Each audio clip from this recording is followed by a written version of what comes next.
Which Florida Panther would do the best in a Royal Rumble? I'll go Chucky. I like that pick. Who wins one-on-one, you versus the hubby? Road hockey, let's Oh, say. that's tough. That's tough. He has a longer reach than I do.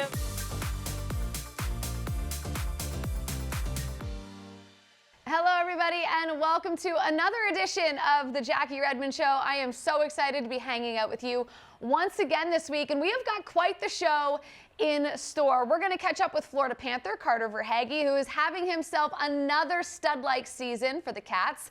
Plus, you may know her from the Olympics, international play. She is one of the more well-decorated players in the women's game today. PWHL Toronto's Renata Fast. And I'm going to give you what I'm calling my unofficial all-star specialists. If you're confused, you probably should be. So stick around to find out what I mean. We begin, though, with Florida Panther Carter Verhaeghe. Check it out.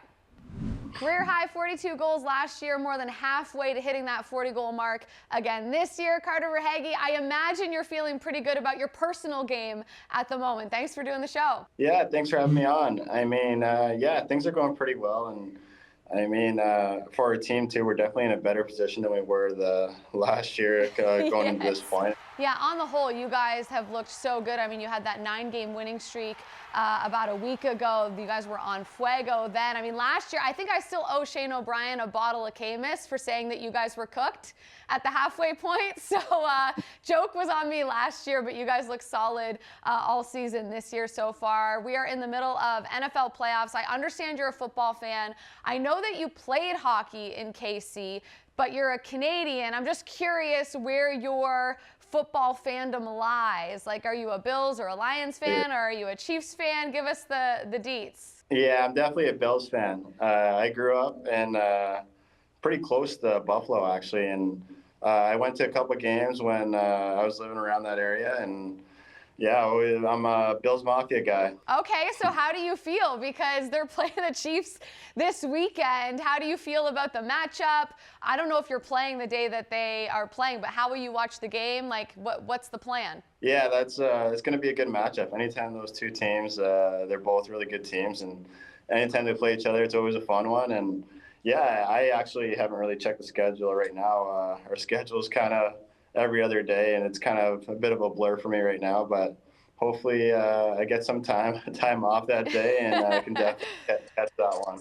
Yeah, maybe when the boys get together. We saw Rasmus Dahlin's Bill from watching the playoff game with the team a few weeks ago. Bills Mafia, they like to break tables. They get a little bit of a WWE action when they pregame for those games. Have you ever gone to a Bills tailgate and taken part in some of their crazy pregame festivities? Yeah, I actually have, and I wasn't jumping through the tables, but I definitely saw a couple people do it. I went to a game, and honestly, it was so snowy, you couldn't even really see the field from where we were sitting. It was a cold one, but it was a lot of fun, and yeah, those games are always awesome to go to, and the fans there are just absolutely nuts. Yeah, they are their own breed, to say the very least. I think being a spectator during the pregame spectacle is probably a wise choice by you, considering you are a professional athlete. But you did play hockey, I think it was for one season, in Missouri, if I'm not mistaken. And we've heard Patrick Mahomes a couple of years ago talk about the NHL needs to bring a hockey team to KC. How do you think an NHL team would do in KC? What was it like playing hockey there? Yeah, I had a really good experience playing hockey there. The fans are pretty passionate, and I mean, yeah, it was a lot of fun, and it's definitely could support an NHL team, I think. I mean, I think they got a new arena downtown. I forget what it's called, maybe the Sprint Center or something, and I think they're hosting like pregame or preseason games there, and I mean, I think it did well. It was selling out, and even for the team that I play for, the Mavericks, I mean, we always did well, had awesome fans, and yeah, it was actually a lot of fun playing there. I for sure think the NHL should look into it at least. Yeah, I think when Mahomes said that, I know it caused quite a stir on Twitter, and then I think Travis Kelce supported it. And right now, I mean, anything the Kelces want seems to come to fruition. So maybe that will happen at some point in the future. I want to ask you about playing in Florida, because Florida is now a hockey town. I mean, it used to be a running joke, right? Oh, they don't like hockey in Florida. Then Tampa had their run. Now you guys are having your run. I think you sold out 3 games in a row earlier in the season, which was a franchise record. You've sold out your lower bowl season tickets. I asked your coach, Paul Maurice, about it in November, and he said it's a noticeable difference this year to last year. It actually feels like you have a home ice advantage now. Do you agree? 100%. I mean, even since I got here, I think everyone was, chirping the fans and stuff. And I mean, I thought they've always been great. Every year I think I played here, we always had a good team. And I mean, I think they support the good teams when we're winning, and it comes out. And yeah, anytime like I go out to the grocery store or around town, I'm getting noticed. I'm on my golf cart. Sometimes people are honking at me on the road, saying, "Go Panthers" and stuff like that. So I mean, it's definitely more so after last year's run. But I mean, to be honest, I think the fans have always been there, and I mean, I think they're just waiting for a good team after years of tough seasons. Getting a little bit of that local celeb rub, hey?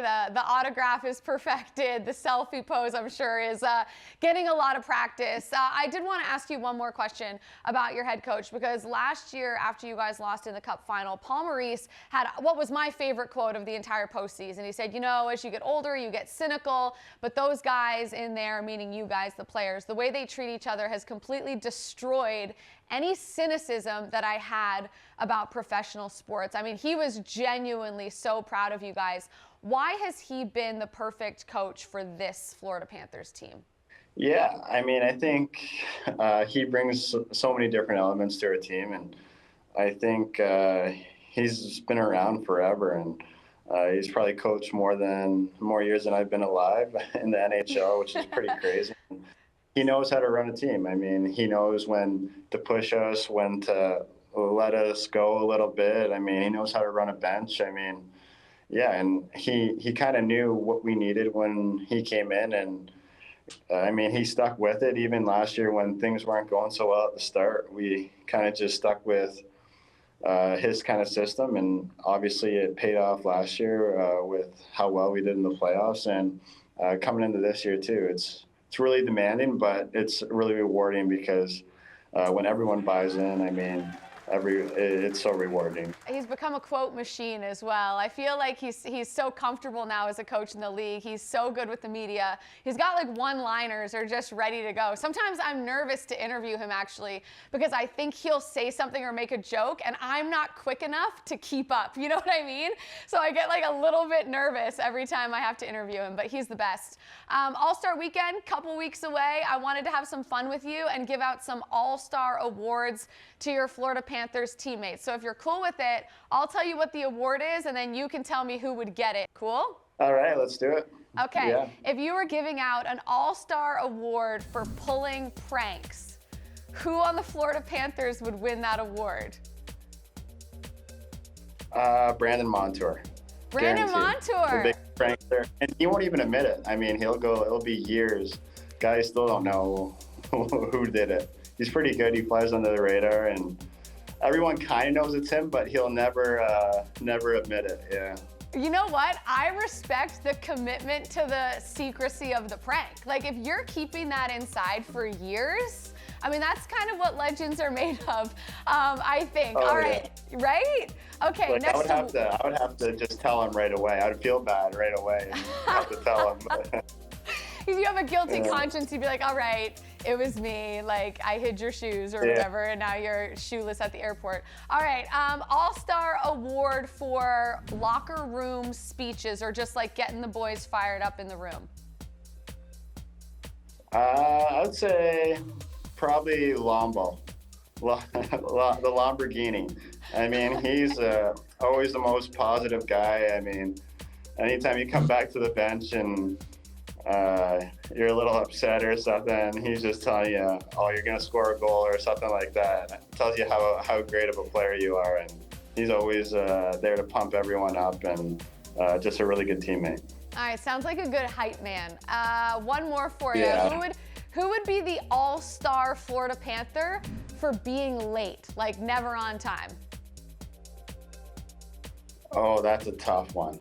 I'll have to give it to Rhino because I think last year he missed a couple maybe one in Tampa. His alarm clock didn't go off, and I think he really likes his sleep.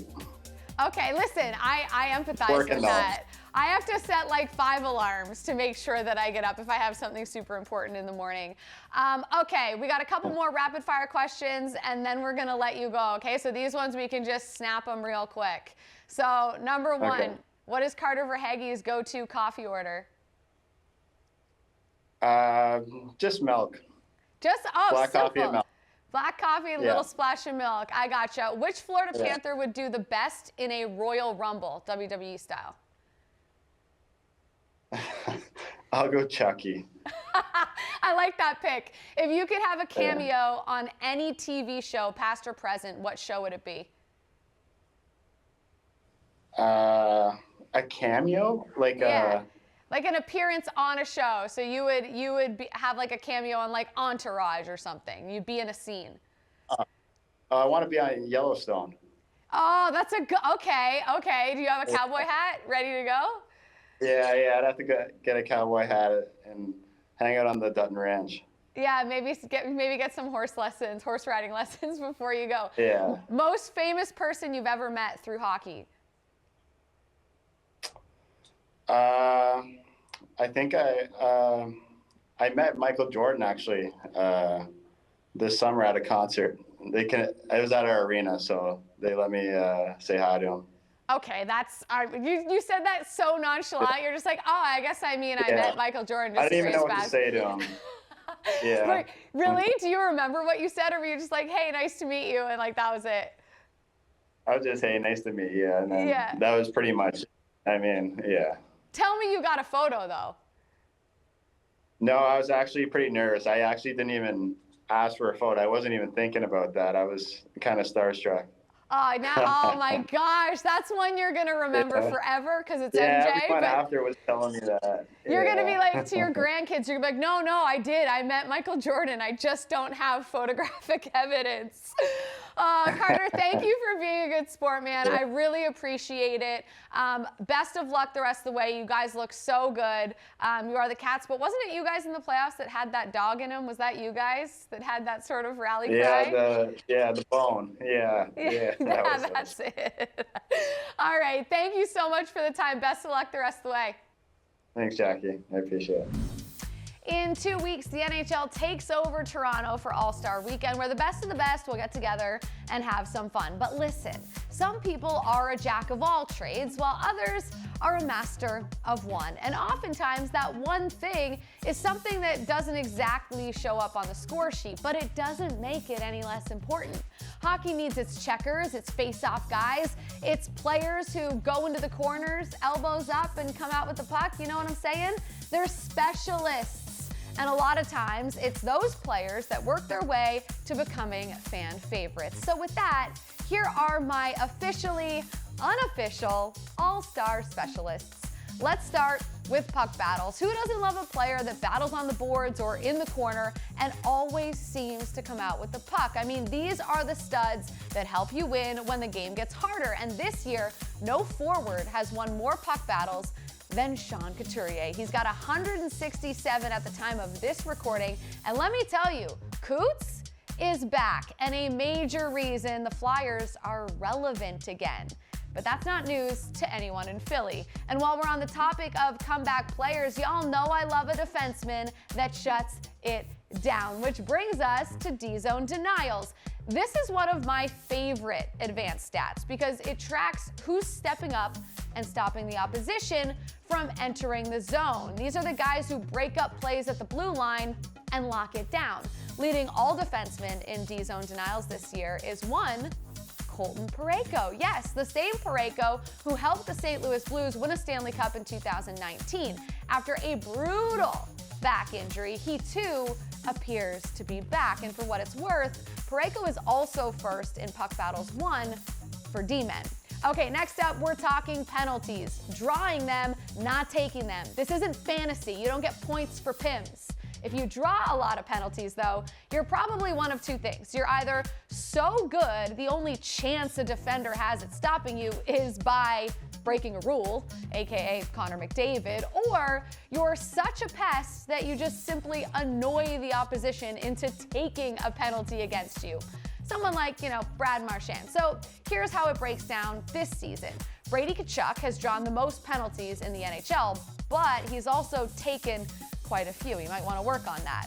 Nazem Kadri is second in penalties drawn with 26, and get this, he's only taken 11, which gives him a differential of 15 in a good way. Yeah, Kadri, the same player that got traded by the Maple Leafs for discipline issues.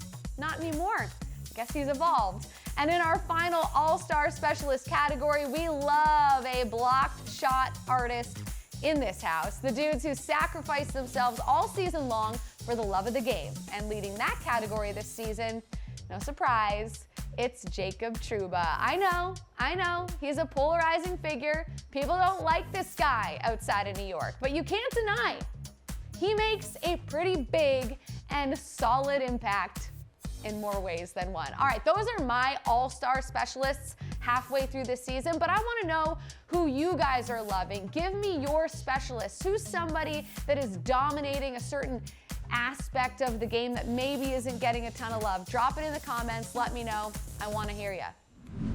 And while we're on the topic of All-Stars, you can see our next guest at All-Star Weekend in Toronto as part of the PWHL 3-on-3 showcase. But if you are a fan of the women's game, you already know her. She is Renata Fast. She joins us now. Thank you so much for hanging out with me on this edition of the show. I just want to start by saying congratulations on everything that has been happening over the last few months. The PWHL is off to a rocking start. You must be thrilled. Yeah, thanks for having me. But it's been such an incredible couple weeks here as the league's launched. We've been in training camp since the beginning of November, and just the support we've had from the community in Toronto, but even in North America and worldwide of just the PWHL and the launch has been really amazing. And the players are so thrilled with how professional the environment has been, and the pace of play has been incredible. So it's just been such a special couple weeks. As someone on the outside who grew up playing hockey in Canada and is obviously a passionate fan of the game, both men's and women's, I feel like it's been emotional for me. But I'm not in it. I cannot imagine what it must be like for you and the other girls in the room. When you were a kid, could you have ever imagined that we would get to this point in your lifetime? Honestly, not at all. Growing up as a kid, the only thing I really thought of was the Olympics. That's all I ever dreamt of. I never thought it would even be possible to play in a professional league. So to be a part of the launch of it, to help create it, has been so amazing, just to see what it takes to put something like this together. But I think one of the coolest parts about it is knowing that this is gonna last forever. All of us who are a part of it now, all of the fans who get to witness what's happening and these historic moments, we get to watch this league grow for years and years to come. And that's honestly what I'm most looking forward to. I'm so grateful to have the opportunity to play in it, but I'm so excited to just watch it grow from year to year. I mean, you've done a lot in your career already. You've played in the Olympics, you've represented Canada, you're very well decorated. Were you nervous at all, though, for the first game? I mean, you I'm sure didn't know what to expect in terms of the crowds. Yeah, honestly, it was a different type of nerves. Like you said, playing in an Olympic gold medal final game, obviously you have some nerves there, but this was different. I wasn't nervous for my gameplay or for my team. I was just nervous for had butterflies in my stomach for knowing how big of a moment this was for our sport and for the future of our game. So yeah, it was kind of a weird feeling going into game one, and stepping on the ice in front of our fans was so special, just to feel the support and being people are showing up here for us. They want to be a part of history, and it was just really cool, but not your typical game day nerves. Yeah, I bet it was vastly different. And a game, your first one in the PWHL, is I'm sure one that you will remember forever. I do want to ask you, like, what is the next big step for the women's game? We've got the PWHL now. What do you hope can happen over the next, I don't know, let's say 5-10 years? Yeah, obviously expansion would be great of this women's pro league. The original six is a great place to start, and every game's competitive. If you've been watching and following along, you'll see that every game, every team can beat every team. It just shows the depth within the league. But I think there'll be opportunities to expand the league, provide more opportunity for players to play pro, as well as bring it to new markets and just continue to grow our game. With that, the more we can expand teams, maybe we can have kind of like an AHL format on the women's side where there's a little bit of a feeder system. So if players aren't ready, to make that jump to pro right after college, there's somewhere that they can still develop, that if their aspirations is to one day play pro, they can. So that's kind of where I hope to see it. It might take a little bit longer than 5 years to get to that point, but that would be a great place to grow to. Yeah, helping create the pathways for other players to just get better at the game and give themselves more opportunity. You know, working in sports as a woman, you know, this league launches, and just over the course of my career, I get asked a lot of questions about the impact, I guess, that it has on young girls. And I'm always quick to bring up, well, it's about the impact on young boys too, right? That grow up in a world where it's normal for women's sports to be on TV, for women broadcasters to be talking about sports, so that when they grow up to be men, it's, you know, not something to have an opinion about or to even really discuss. It's just a normal part of their world. And that brings me to NHL All-Star Weekend. I think it's super important that you guys are involved in that. You're going to be in that 3-on-3 showcase, which I'm excited to watch. It's happening on the Thursday of the weekend. And for me, it's like, okay, little boys at home that are dreaming of playing in the NHL one day are also going to be able to see you guys put on a show as well. What does it mean to you to once again be a part of NHL All-Star Weekend? Yeah, so special. NHL All-Star Weekend is such a great event, but to incorporate the women is a whole nother level of exposure.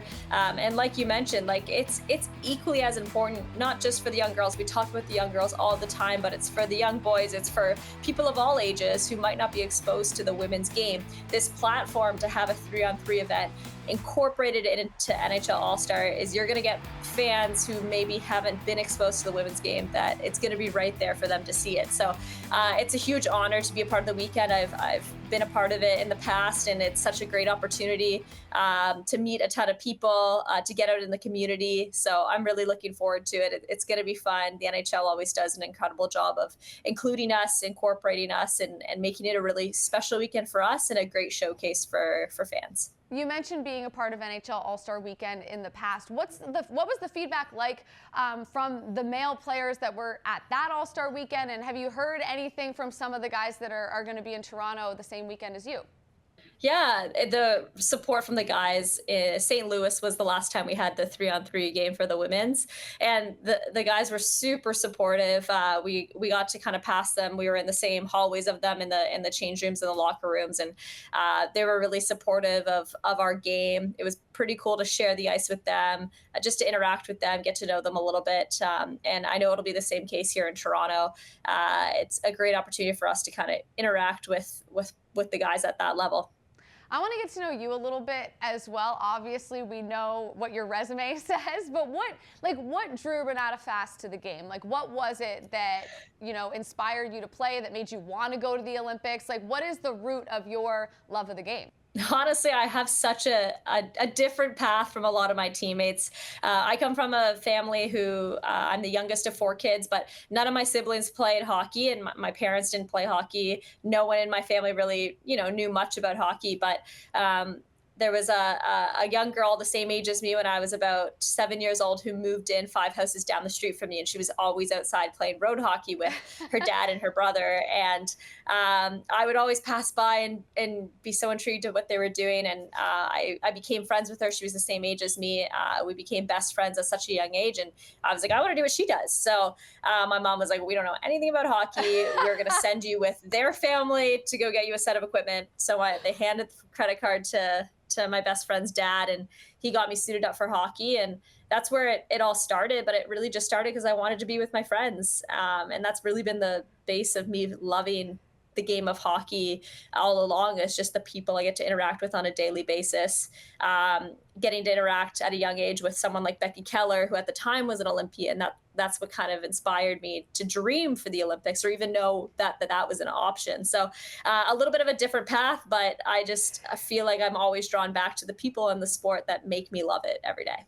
You know what I love about that story is that, yes, like many people play hockey because their parents love it or played it or their siblings play it or it's just, Canada's favorite sport and all of that. But I love that for you it was like driving by kids playing road hockey every day and you're like, this looks so fun. Like I need to be involved in this road hockey game. And it's just, that is like the core of so much for Canadians that play hockey is road hockey, mini sticks, all of those things that kind of come with playing actual ice hockey as well. So I love that story. I didn't know that about you, so thank you for sharing that. What are your interests outside of the game? You've accomplished a lot, but what are some of your other hobbies or goals? Obviously, hockey becomes such a big part of your life, and there's a ton of avenues within the game that you could likely stay in it for as long as you want. But there's definitely a balance factor. You need to be able to have a lot of different things in your life. And I think what I love in my off time right now is I love to cook.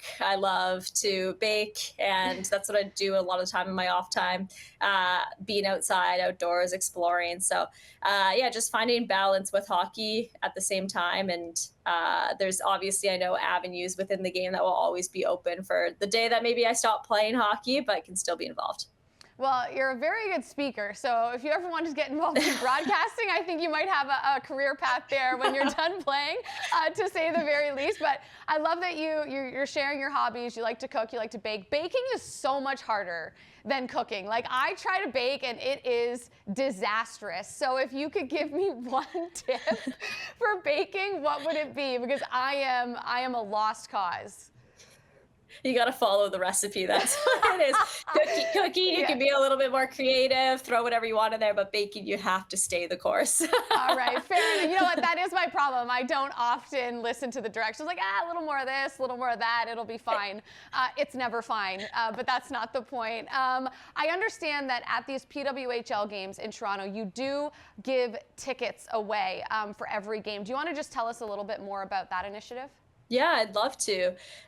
So as Toronto was launching their tickets, and we got a sense that it was going to be really difficult to get tickets given the size of the venue and how many people were interested in attending games, my agent and I thought it would be a great idea to secure 4 tickets, seasons tickets, and for every game I had the opportunity to give it away to organizations that mean something to me. And then ideally I am, depending on how things go, I'm able to meet those individuals who attend the game after the game, sign some things, get some photos with them.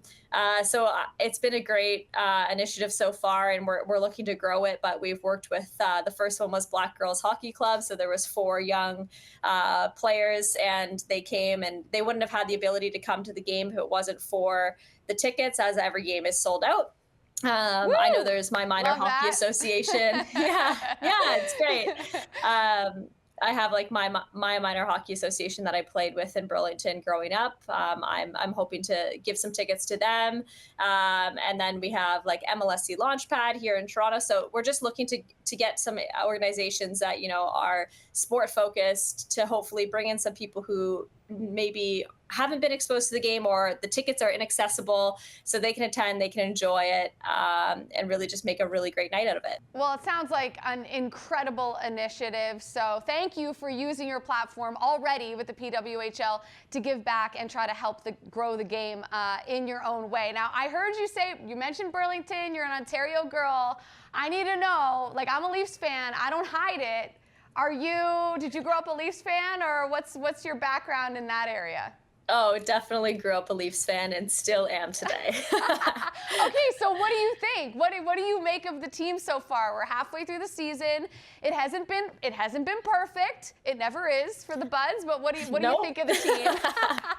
It's nothing new to Leafs fans. We're used to this. A little bit of adversity here and there. But no, I think they have potential. It's a process. We're halfway through the season. Hopefully they can kind of turn it around for the second half. But we always believe. We always believe. Yes, bleed blue, baby. We always believe. You're going to see quite a few members of the Toronto Maple Leafs in Toronto for All-Star Weekend. Austin Matthews on pace for like 68 or 69 goals or something ridiculous. So he's always fun to watch. I can't imagine up close what that shot probably looks like. Before we let you go, though, congratulations are in order. You are a newlywed. You recently got married. So we wanted to shout you out for that. Congratulations. How was the wedding? Where did you get married? Give us a brief synopsis of the nuptials.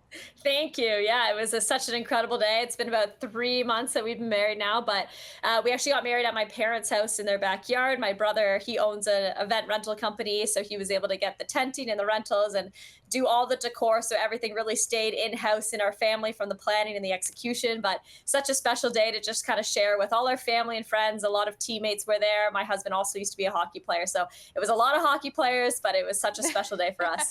Who wins one-on-one, you versus the hubby? Road hockey, let's say. Oh, that's tough. That's tough. He has a longer reach than I do, but I think maybe I'll take it. I think you could take him. Listen, congratulations on everything that's going on in your personal life, in your professional life. Have the best time at All-Star Weekend. I'm going to be there, so hopefully I'll cross paths with you. I can say hi in person. Of course. Thanks so much. Looking forward to it.